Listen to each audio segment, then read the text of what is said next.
Good morning, friends. We are back.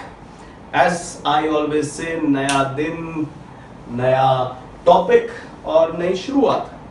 तो चलिए शुरू करते हैं आज के टॉपिक से. But before I go with today's topic, थोड़ा रिकैप कर लेते हैं.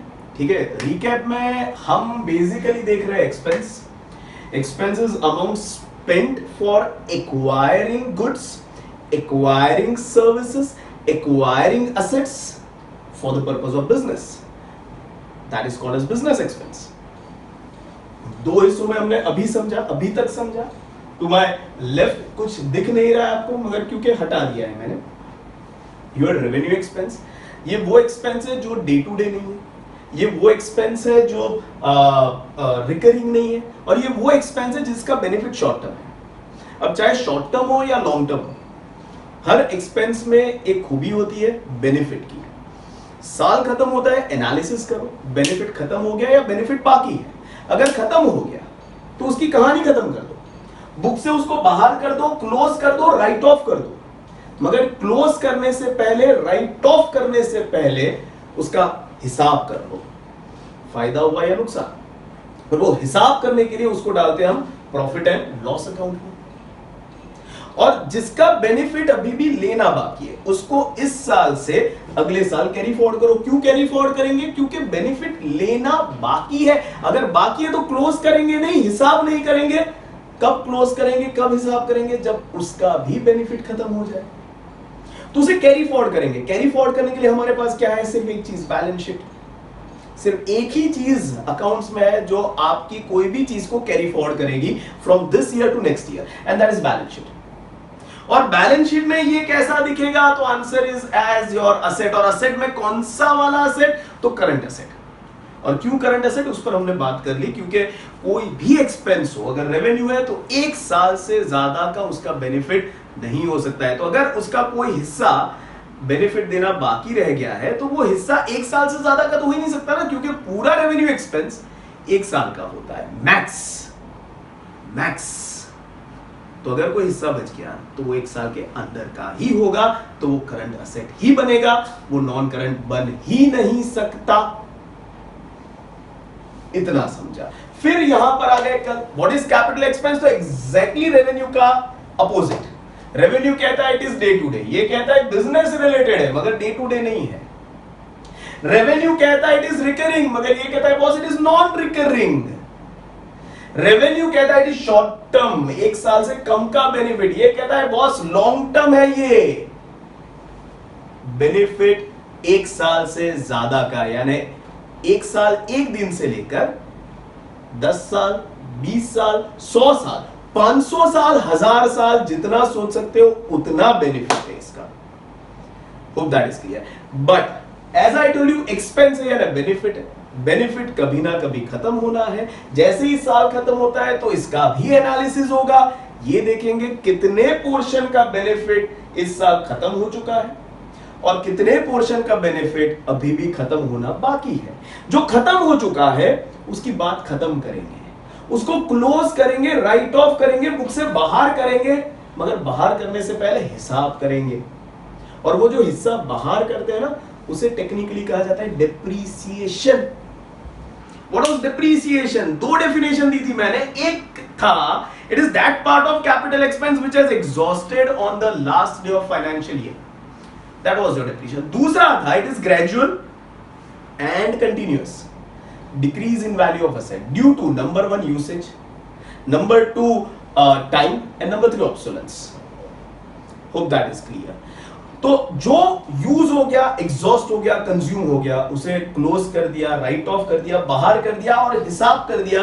हिसाब करने के लिए कहां डाला? प्रॉफिट एंड लॉस अकाउंट में. As what? डिप्रीसिएशन. और जिसका बेनिफिट मिलना बाकी है उसको क्या करेंगे? ऑब्वियसली इस साल से अगले साल ले जाएंगे. कैसे ले जाएंगे? तो एक ही सोर्स है, बैलेंस शीट. और बैलेंस शीट में क्या दिखेगा? इस बार दिखेगा नॉन करंट असेट. और क्यों नॉन करंट? तो वो गाड़ी का पूरा एग्जांपल देखा था. 5 साल का बेनिफिट है, एक साल खत्म हुआ, 20 लाख का हो गया, अब 16 लाख. 16 लाख का बेनिफिट अभी भी मिलना बाकी है, मगर कब तक मिलेगा? 4 साल तक, एक साल से ज्यादा, नॉन करंट. दूसरा साल खत्म हुआ, 12 लाख का बेनिफिट मिलना बाकी, कितने साल तक? 3 साल तक, 1 साल से ज्यादा नॉन करंट। तीसरा साल खत्म हुआ, 8 लाख का बेनिफिट बाकी है, कितने साल तक? 2 साल तक नॉन करंट। चौथा साल खत्म हुआ, 4 लाख का बेनिफिट बाकी है, कितने साल तक? 1 साल तक। अब चौथे साल में वही गाड़ी को हम आइडेंटिफाई करेंगे, उसका स्वभाव बन गया, if you can understand, as a current asset. Hope that is clear everyone. दूसरी बात जो हमने कल सीखी थी कि 20 लाख का गाड़ी खरीदा, हिसाब 20 के 20 लाख का होगा, मगर कब होगा? एक साथ नहीं होगा, 5 अलग अलग हिस्सों में होगा। पहले साल में सिर्फ उसमें से 4 लाख का हिसाब करेंगे, बाकी का कैरी फॉरवर्ड करेंगे। दूसरे साल में 4 लाख, बाकी का कैरी फॉरवर्ड। तीसरे साल में 4, चौथे साल में 4, पांचवें साल में 4। 4 इंटू 5 दैट इज 20 लाख। हिसाब पूरे 20 लाख का हुआ, मगर 5 हिस्सों में हुआ। क्यों? क्योंकि उसका बेनिफिट 5 साल का है, तो उसका हिसाब भी 5 हिस्सों में होना चाहिए। Hope things are clear till here. Before I ended the session, मैंने एक सवाल पूछा था कि ऐसा कौन सा कैपिटल एक्सपेंस है या नॉन करंट असेट है, नॉन पर भी लाइन कर देता हूं, जिसका बेनिफिट कभी खत्म ही नहीं होता, चलता ही रहता है। सोचा कि नहीं सोचा? चलो, नहीं सोचा तो रादर लेक्चर के एंड तक सोचते रहना। अगर मिल जाता है बहुत बढ़िया, वरना लेक्चर के एंड में बता दूंगा ऐसा कौन सा एक्सपेंस कैपिटल एक्सपेंस है या फिर नॉन करंट असेट है। ठीक है, फिलहाल आज के सेशन में क्या करने वाले, तो 3 अलग अलग एग्जांपल्स देखेंगे प्ले के द्वारा, स्क्रिप्ट के द्वारा, और समझेंगे कि कैपिटल एक्सपेंस के एग्जांपल्स क्या होते हैं। जो पहला प्ले है जो आप देखने वाले हो कुछ क्षण में, उसमें आप देखोगे 2 बंदे, एक होगा राहुल सर जो कांस्टेंट है हमारे, और दूसरे होंगे मोनिश सर। मगर इस बार मोनिश सर जो है वो प्रकाश भाई नहीं है, इस बार वो एक बिल्डर है। ठीक है, builder, if you can understand, his job is to construct building and sell it, so for him building is goods, but for Rahul sir he is dealing in water bottles. उनके लिए बिल्डिंग गुड्स नहीं है, उनके लिए building asset है। Hope that is clear. तो Rahul sir चले गए मोनिश सर के पास बिल्डिंग खरीदने के लिए, और फिर उनके बीच में जो बात होती है वो देखिए, वो समझिए। जैसे ही वो आपका खत्म होता है, मैं वापस आ जाऊंगा और कुछ कंक्लूजन्स दूंगा। So not wasting too much time, let's all move to the play. आओ सर जी, आप ही हो ना ये बिल्डिंग के मालिक? जी, बैठो बैठो। मेरा बॉटल का बिजनेस है और हमारा फैक्ट्री वैक्ट्री सब कुछ सेटअप हो चुका है। अब मुझे एक प्रॉपर ऑफिस से जहाँ से मैं सब कुछ ऑपरेट कर सकूँ, ठीक है? तो मुझे एक अच्छी ऑफिस का पूरा एक स्पेस आप प्रॉपरली बताओ मुझे। कितना स्क्वायर फीट चाहिए? 3000 स्क्वायर फीट अगर मिल जाता है तो ज़्यादा अच्छा है। मुझे सब रेट वेट भी सब आप बता देना, और मुझे चेक भी करना है पहले कि आपका पूरा जो भी यहाँ की एमिनिटीज है वो सब कुछ। 3000? हाँ। देखो, मैं आपको पहले से रेट बता देता हूँ। रेट आपको पड़ेगा कुछ 2500 पर स्क्वायर फीट। ठीक है? तो ऐसे काम करते थोड़ा देख लेते हैं बिल्डिंग। ठीक है, आपको अच्छा लगता है तो फिर डील फाइनल कर देते हैं। चलो चलो। लेकिन पहले थूक दो ये जो आप खा रहे हो, ठीक है? प्लीज। कहाँ से मेरे को चलेगा? चलो। कैसा लगा? अच्छा, ये देखो, इधर तो सिक्योरिटी के नाम पे फायर अलार्म भी है। सिक्योरिटी के नाम पे मतलब सिक्योरिटी नहीं है? वो देखते हैं, चलो। वो देखो, वो एकदम स्पेशियस है। ठीक है, वॉशरूम भी है, तो अगर कुछ इधर आप पान थूकते हो क्या? नहीं, ये तो हमारा पर्सनल चार्ज है। राहुल भाई, कैसा लगा? ऑफिस अच्छी है। अब मुझे आप बता दीजिए कि प्रोसीजर के लिए मुझे आपको कितना पे करना पड़ेगा। देखो, अगर सब कुछ गिनने जाओ तो स्क्वायर फीट के हिसाब से आपको कुछ 5.5 करोड़ में पड़ेगा।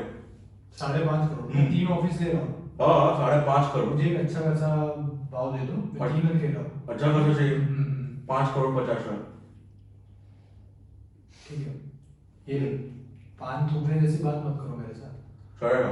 ठीक है? मुझे एक अच्छा फाइनल फिगर बोलो, मैं अभी के अभी आपको चेक दे देता हूँ। 5.50 करोड़ डन है, इसमें क्या डिस्काउंट मांग, ठीक है, डन कर देते। ठीक है, तो मैं आपको 2 चेक दे रहा हूँ, ठीक है? और राहुल भाई वो अगले महीने हमारा एक नया कंस्ट्रक्शन साइट है, ठीक है, इसकी ओपनिंग होने वाली है, तो वहाँ पे भी बहुत अच्छी ऑफिस होने वाली है, तो क्या बोलते हो, अभी ले लो एक ऑफिस। मेरा रोज का काम दिखता है आपको? क्या फर्क ये पड़ता ऑफिस है? लिया है ना, ये कम से कम 10-12 साल तो मुझे चलेगा ही, ठीक है? इसका बेनिफिट मुझे 10-12 साल तक मिलने वाला है, ठीक है? तो 10-12 साल बाद कोई आपका अच्छा खासा ऑफिस बन रहा हो तो मुझे आप बताना, ठीक है, तब ये को जाना है फिर बच्चों को लेकर कोई बात नहीं। चेक कर लीजिए, आप उसकी चिंता मत करिए, ठीक है? Welcome back. प्ले में क्या देखा? तो आपने देखा कि राहुल सर जाते हैं मोनिश सर के पास और वो कहते हैं कि यार मुझे ऑफिस चाहिए। तो ऑफिस में रादर मोनिश सर बताते हैं कि ये पहला ऑफिस, ये दूसरा ऑफिस, ये तीसरा ऑफिस, और राहुल सर को तीनों ऑफिस पसंद आते हैं। वो कुछ पूछते हैं कितने का होगा, and I don't remember exactly the amount, but कुछ 20-25 करोड़, जो भी 5 करोड़ जो भी उन्होंने बोला, whatever he said, whatever he coated, and Rahul sir was okay with that कि ठीक है मुझे तीनों ऑफिस दे दो। फिर जैसे ही उन्होंने ये डील हो गई, मोनिश सर ने तुरंत, ही इज अ बिजनेसमैन, तो उन्होंने तुरंत बोला यार 6 महीने बाद है ना हमारा एक नया स्कीम बन रहा है, तो मैं उसके लिए भी तुमको कॉल करूंगा, उसमें भी आप नई ऑफिस लेना। तो Rahul sir was like boss, office खरीदना मेरा रोज का काम नहीं है। इफ यू कैन अंडरस्टैंड, ये जो मैंने ऑफिस ली है ये कम से कम मुझे 10-12-15 साल तक बेनिफिट देगी, तो मुझे अभी कोई नई ऑफिस लेने की जरूरत नहीं है। हां, अगर मान लो राहुल सर का बिजनेस 3-4 साल में बहुत बहुत बहुत बढ़ गया और उन्हें ये ऑफिस छोटी पड़ी, तो दूसरी office for expansion purpose he might take, but he doesn't require another office because ये एग्जिस्टिंग ऑफिस का बेनिफिट खत्म हो गया है। ये जो बिल्डिंग है, number 1, it is business related, वहां पर राहुल सर बिजनेस करेंगे, but it is not day to day routine rather activity of business. जैसे राहुल सर ने बोला बिल्डिंग खरीदना मेरा काम नहीं है। दूसरी बात, ये जो बिल्डिंग है उसको अब राहुल सर नेक्स्ट कब खरीदेंगे? 10 साल 12 साल के बाद, तो इट इज नॉन रिकरिंग, हर साल नहीं खरीदते हैं। एंड व्हाई 10-12 साल? क्योंकि उसका बेनिफिट कम से कम राहुल सर को ऐसा लग रहा है 10-12 साल का तो है, so it has benefit of more than one financial year, and that's why at the end of every year, at the end of every financial year, what will Rahul sir do? The portion of expense, that is building, from which benefit is exhausted, which is called depreciation, depreciation on building कहा जाएगा, is close to profit and loss account, and the portion of expense from which benefit is yet to exhaust is carried forward from current financial year to next financial year through balance sheet as what non-current asset. So that portion, unexhausted portion, will be shown in balance sheet as non-current asset, and the exhausted portion will be shown in profit and loss account as depreciation on building. Depreciation बनेगा revenue expense, exhausted portion or unexhausted portion of building will be shown as non-current asset in balance sheet. Hope things are clear. एक और चीज, जैसे revenue में था ना कि direct indirect, वैसे कैपिटल में डायरेक्ट इनडायरेक्ट नहीं होता, याद रखना पूरी जिंदगी। बिल्डिंग चाहे फैक्ट्री का हो, या बिल्डिंग चाहे ऑफिस का हो, या बिल्डिंग चाहे शोरूम के लिए हो, बिल्डिंग बिल्डिंग है। यहां पर कहीं भी मैंने डायरेक्ट इनडायरेक्ट कुछ भी ऐसे पार्टीशन किया है ना, तो बिल्डिंग बिल्डिंग होता है, उसमें डायरेक्ट इनडायरेक्ट नहीं होता कि भैया प्रोडक्शन में यूज हो रहा है या प्रोडक्शन में यूज नहीं हो रहा है, मगर बिल्डिंग का जो डिप्रीसिएशन होता है वो बनता है रेवेन्यू एक्सपेंस। जैसे ही रेवेन्यू एक्सपेंस बना, अब वो क्लासिफिकेशन आएगा कि प्रोडक्शन के वजह से वो एक्सपेंस हो रहा है या प्रोडक्शन की वजह से नहीं हो रहा है। अगर डायरेक्टली प्रोडक्शन को अफेक्ट कर रहा है तो वो डेप्रीसिएशन डायरेक्ट, और अगर नहीं हो रहा है तो वही डेप्रीसिएशन इनडायरेक्ट। जैसे फैक्ट्री बिल्डिंग है, उसका डेप्रीसिएशन रेवेन्यू एक्सपेंस मगर डायरेक्ट एक्सपेंस। ऑफिस बिल्डिंग है, उसका depreciation it's a revenue expense but it is indirect expense. Showroom का depreciation it is revenue expense but it is indirect, because showroom का जो भी market rather जो भी value fall हुआ because of its usage, it's nothing to do with production, production की वजह से नहीं हुआ। Hope that is clear, and that's why that depreciation will be treated as indirect expense. Hope कहानी clear है। Building, I'll write it over here.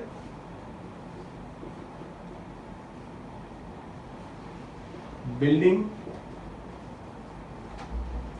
purchased is your capital expense.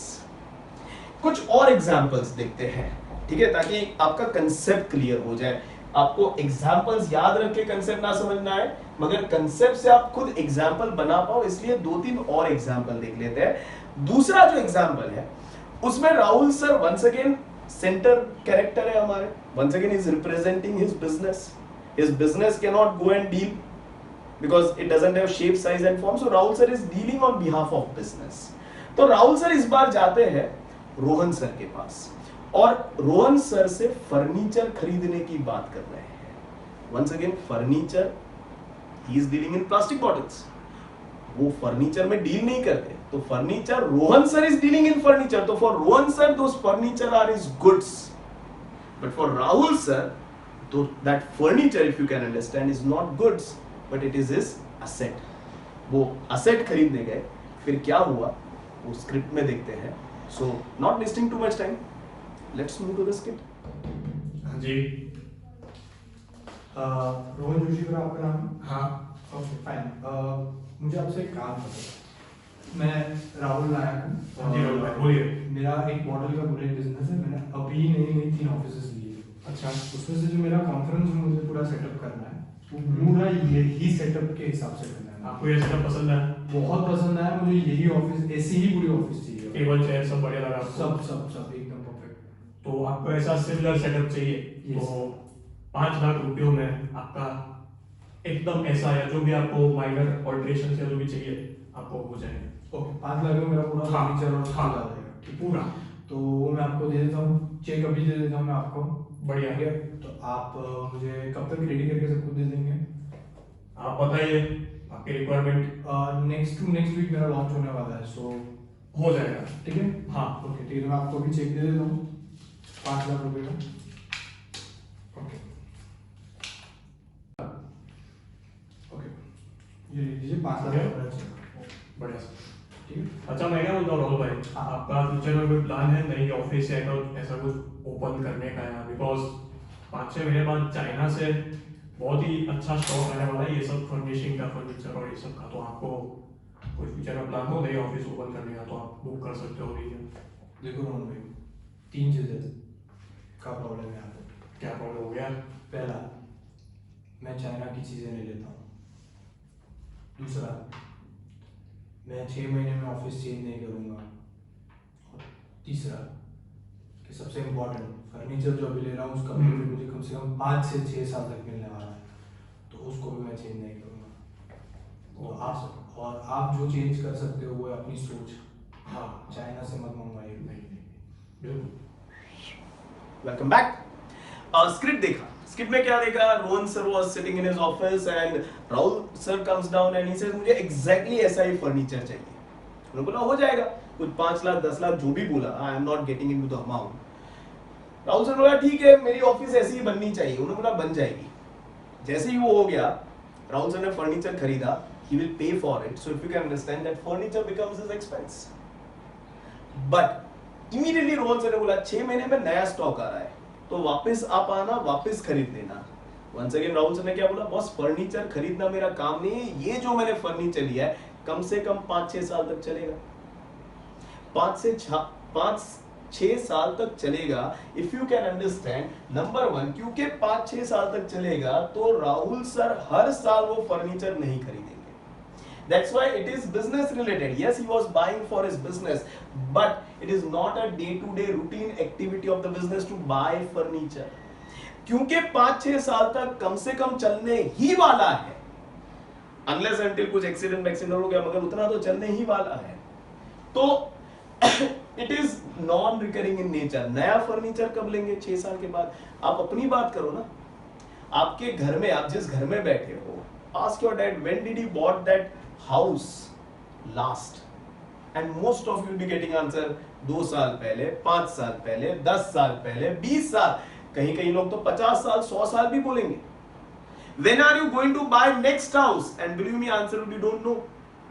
Why? Because once you buy building, it has benefit of more than 1 financial year, and that's why it's a capital expense. Same is for furniture. When did you buy your furniture last? Believe me, answer will be 2 साल पहले, 3 साल पहले, 5 साल पहले, कहीं बार 10 साल पहले.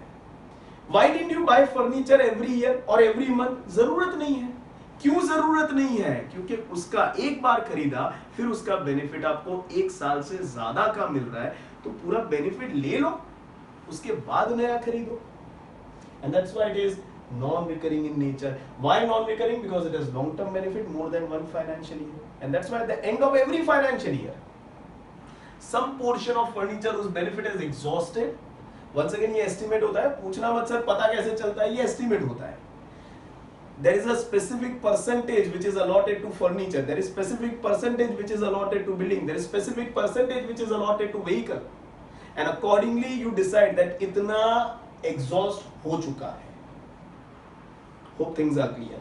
तो at the end of every financial year, वो फर्नीचर का जो पोर्शन एग्जॉस्ट हो चुका है, उसको हम डिप्रिसिएशन ऑन फर्नीचर बोलेंगे. रेवेन्यू बन जाएगा, क्लोज कर देंगे, हिसाब कर देंगे. Hope that is clear. और जो पोर्शन का बेनिफिट अभी भी मिलना बाकी है, उसको कैरी फॉरवर्ड करेंगे. कैरी फॉरवर्ड करने के लिए अपने पास सिर्फ एक सोर्स है, बैलेंस शीट. और क्योंकि एक्सपेंस है तो बेनिफिट मिलना बाकी है, तो कैसे दिखाएंगे? As asset. मगर कौन सा असेट? तो नॉन करंट असेट. पहले साल के एंड में नॉन करंट, दूसरे साल के एंड में नॉन करंट, तीसरे साल के एंड में नॉन करंट, चौथे साल के एंड में उसे बोल देंगे करंट, अगर 5 साल का बेनिफिट है. Hope things are clear. And thus your second example is furniture purchased. Hope things are clear, everyone. It is your capital expense. जब खरीदते हो तो पूरा कैपिटल एक्सपेंस. साल खत्म होता है, जितना बेनिफिट एग्जॉस्ट हो चुका है वो रेवेन्यू बन जाता है. जितना अभी भी बाकी है, it continues to be your capital expense. Hope things are clear. Just to make it super duper clear, crystal clear, एक आखिरी केस स्टडी देख लेते हैं, आखिरी प्ले देख लेते हैं, जिसमें आपको राहुल सर और कुन सर दिखेंगे. मगर इस बार राहुल सर कुछ और खरीदने चले हैं. क्या खरीदने वाले हैं? तो उनका फेवरेट टॉय कार. ठीक है. And once again he is dealing in water bottles. कुन sir was dealing in cars. तो कुन सर के लिए कार्स गुड्स है, मगर राहुल सर के लिए कार इज हिज असेट. जो वो खरीदने गए कुन सर के पास, उन दोनों के बीच की जो बात हुई, वो बात देखते हैं, समझते हैं और फिर वापस आते हैं. So without wasting too much time, let's move to the play. आइए राहुल सर. मुझे एक अच्छी कार चाहिए अपने बिजनेस के ट्रांसपोर्टेशन के लिए. छोटी वाली नहीं, बड़ी वाली. कार में देखो एक शिफ्ट है, पर आपको बड़ी वाली चाहिए तो मेरे पास फॉर्ड भी है, उसके बाजू में और भी बड़ी चाहिए तो क्रेटा भी है. अरे बाप रे, बहुत बड़ी मैं ले नहीं पाऊंगा, मेरे पास वो है नहीं. ये कितने के पड़ेंगे? ये आपको 12 लाख की पड़ेगी. 12 लाख की. ठीक है, तो मुझे ये आप प्लीज दे दीजिए. तो राहुल भैया कैसी लगी आपको टेस्ट ड्राइव? कार कैसी है? कार बहुत अच्छी है, स्पेशियस है. मुझे जो फीचर्स चाहिए थे सारे उस कार में मौजूद है. बिल्कुल. तो कैसे आगे बढ़ना, फाइनल कर ले रहे हो? ये इसमें फाइनल कर रहा हूँ. मैं चेक लेकर आया हूँ, मुझे सिर्फ आप अमाउंट बोल दीजिए. 12 लाख की बात हुई. 12 लाख आप मुझे चेक दे दीजिए और तो गाड़ी आपके लिए. ठीक है, तो 12 लाख का चेक मैं आपको दे देता हूँ. ठीक है, मैंने साइन कर दिया, आपसे अमाउंट भी दे रहा है. ठीक है. और एक बात मुझे आपको बतानी थी, क्योंकि मुझे आप कार के शौकीन लग रहे हो. तो 6 महीने बाद है ना, ऐसी ही एक बहुत ही सुंदर कार लॉन्च होने वाली है. आप देख के उसके फैन बन जाओगे. ऐसा आपको प्यार हो जाएगा वो गाड़ी से। तो उस वक्त मैं आपको वापस कॉल करता हूँ, अब उसकी भी टेस्ट ड्राइव लीजिए और उसको भी चला के देखिए, वो पक्का आप गाड़ी यहाँ से लेकर ही जाओगे। नहीं लेना नहीं, मैं सिर्फ फैन बनना ज़्यादा पसंद करूंगा उसका, ठीक है, क्योंकि आप समझिए मैं सिर्फ कार लेता रहूंगा तो बेकार ही हो जाऊंगा, मेरा रोज का काम नहीं है कार लेना, ठीक है। ये कार का मुझे बेनिफिट कम से कम 5-6 साल तक तो मिलने ही वाला है, अच्छा। ठीक है। तो यही कार मैं 5-6 साल तक चलाऊंगा, उसके बाद अगर कोई अच्छा सा मॉडल आ रहा है आपका तो आप मुझे बताना। बिल्कुल, तो 5-6 साल के बाद मैं आपको दूसरी कार के लिए आपको पक्का मेरे डिपार्टमेंट से अगर आपकी जॉब रहती है तो आप ही मुझे कॉल, आप भी रहते हैं तो आपको कॉल करूंगा। Welcome back. प्ले देखा, क्या देखा इस बार? राहुल सर कुन सर के पास गए, गाड़ी पसंद की, उनको इको स्पोर्ट पसंद आई, 12 लाख की गाड़ी थी, 12 लाख का चेक दे दिया। चेक इनफैक्ट उन्होंने बाद में दिया, ठीक है। ऑफिस में जाकर, ऑफिस में जैसे ही गए, कुन sir being a sales guy, उनको तो, उनके लिए तो गाड़ी गुड्स है, तो उनको तो जितना हो सके उतना बेचना है, हर महीने, हर दिन, हर साल बेचना है। इसलिए उन्होंने तो अपने साइड से बोल दिया कि सर 6 महीने बाद मस्त एकदम आप फैन हो जाओगे, ऐसा मॉडल आ रहा है, I call you then. Rahul sir very smartly told कि boss I like to be fan but I don't want to own it, क्योंकि गाड़ी खरीदना मेरा रोज का काम नहीं है। It is business. He's buying car for business so that he can commute and he can reach to places in time and he can do better business with better efficiency. So it is business related, but not day-to-day routine activity of business. It is non-recurring in nature. Why non-recurring? Because उन्होंने बताया अपने script में कि 5-6 साल तक तो चला लूंगा। अब क्योंकि 5-6 साल तक चलाना है, वापिस अपने आप से पूछिए, ask your parents when did they buy car last? और when did you buy your 2-wheelers last? 1 साल पहले, 2 साल पहले, 3, 4, 5, 6, कई बार तो 10 साल पहले। Hope that is clear. Why? Ask another question. Why don't we buy 2-wheeler every day? Why don't we buy car every month? Are we so poor? No, not only you. Even Mukesh Ambani, I am sure he is not buying cars every day. He can, but he won't. Why? Because क्यों करे? एक गाड़ी लिया, फिर उसका benefit अगर 3 साल मिलता है, हाँ, अगर नया गाड़ी है, मेरे पास बहुत पैसा है, तो उसको भी रखूंगा, नई भी खरीदूंगा। But I am not buying second car because this is of not use, rather of no use to me. I am buying second car क्योंकि maybe I am tempted, maybe मुझे colour पसंद आ गया, may be मेरे पास बहुत पैसा है, इसलिए खरीद रहा हूं। ये पेन खत्म हो गया और मैं दूसरी पेन लाता हूं। क्यों लाया? क्योंकि ये खत्म हो गया। मगर ये पेन है, फिर भी दूसरी लेकर आता हूं, तीसरी लेकर आता हूं, चौथी लेकर आता हूं। तो यू कैन नॉट से कि सर ये पेन का बेनिफिट खत्म हो गया इसलिए अब दूसरी ला रहे हो। नहीं, मुझे शौक है पेन कलेक्ट करने का। शौक की या अकाउंट्स में बात नहीं हो रही है, हम अभी एक्सपेंस की बात कर रहे हैं। Expense is always connected with benefit. तो जिसका बेनिफिट 1 साल में खत्म हो रहा है वो रेवेन्यू, जिसका खत्म होने का बाकी है वो capital. Hope that is clear, everyone. So once again, car, it is business related but not day to day. It is non-recurring. Why non-recurring? Because benefit of more than one financial year. That's why car का तो in fact कल देखा भी था, part of the car expense which is exhausted will be called as depreciation on car. And because it is exhausted, benefit खत्म हो गया है 1 साल में, तो वो रेवेन्यू बन जाएगा। जितने कार का बेनिफिट अभी बाकी है उसको कैरी फॉरवर्ड करेंगे from 1 year to another year. Carry forward करने के लिए अपने पास सिर्फ एक जगह, that is balance sheet. Balance sheet में वो कैसे दिखेगा? As non current asset.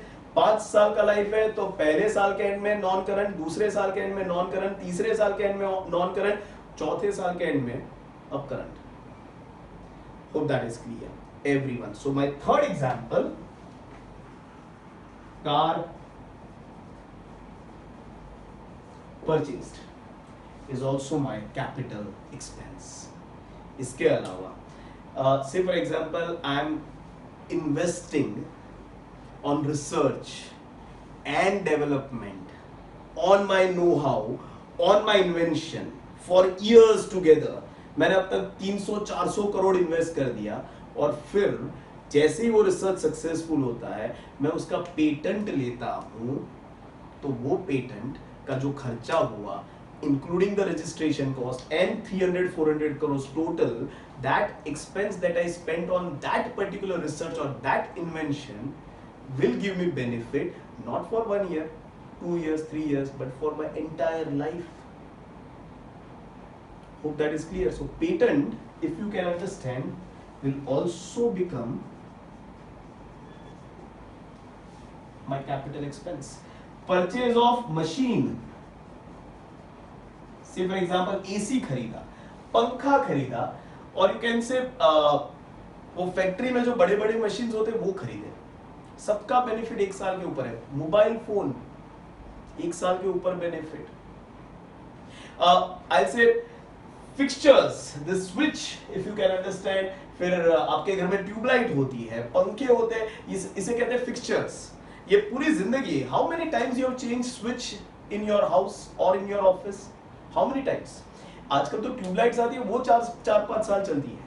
They are that efficient. Even that is your capital expense. Hope that is clear. See, as I told you, don't remember the examples, because ये 4 नहीं है, 5 example नहीं है. जो भी खर्चा आप करो जिसका बेनिफिट 1 साल से ज्यादा का चलता है, वो सारे कैपिटल. जो भी खर्चा करो जिसका बेनिफिट 1 साल में खत्म होता है, वो revenue.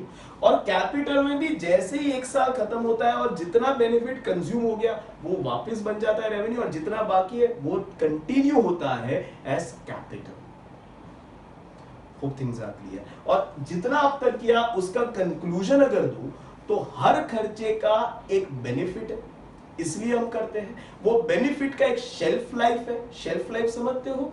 Life for which it is going to give you benefit, time for which it is going to give you benefit, if you can understand. तो हर एक्सपेंस का शेल्फ लाइफ होता है, और क्योंकि शेल्फ लाइफ होता है तो हर साल थोड़ा थोड़ा थोड़ा उसका बेनिफिट कम होता जाता है. जो कम होता है वो एग्जॉस्ट होता है, जो एग्जॉस्ट होता है वो रेवेन्यू बन जाता है, और जितना बाकी रहता है वो कंटिन्यू होता है, जो कंटिन्यू होता है वो असेट बन जाता है. अगर 1 साल के अंदर खत्म हो रहा है तो रादर करंट असेट बोलेंगे. 1 साल से ज्यादा टाइम के बाद खत्म होता है तो उसे नॉन करंट असेट बोलेंगे. Hope things are clear. कुछ भी खत्म हो गया, क्लोज करेंगे, हिसाब करेंगे, पीएनएल में डालेंगे. कुछ भी बाकी रह गया, कैरी फॉरवर्ड करेंगे, इस साल से अगले साल में ले जाएंगे थ्रू बैलेंस शीट. बाकी रह गया ना, बेनिफिट देना बाकी रह गया या बेनिफिट देना बाकी रह गया, जो भी बाकी रह गया कहां जाएगा? बैलेंस शीट में. Hope things are clear till here. My revenue expense, my capital expense gets over here. कल आखिरी सेशन एक्सपेंस के लिए तीसरा और आखिरी क्लासिफिकेशन देखेंगे. सबसे इंटरेस्टिंग. क्यों सबसे इंटरेस्टिंग? क्योंकि बिलीव मी, टेक्स्ट बुक में पढ़ोगे तो भी समझ में नहीं आएगा, स्कूल में पढ़ोगे तो भी समझ में नहीं आएगा, यूट्यूब पर दूसरों को देखोगे तो भी समझ में नहीं आएगा. गारंटी है मेरा, मैं बोलूंगा तो ही समझ में आएगा. इसलिए ध्यान से देखो, ध्यान से समझना. बहुत इंपॉर्टेंट सेशन है. और ये सेशन को मैं कोई एक और टर्म जो आगे हमने छोड़ दिया था, जिसके एग्जाम्पल्स हमने छोड़ दिए थे, उसके साथ कनेक्ट करने वाला.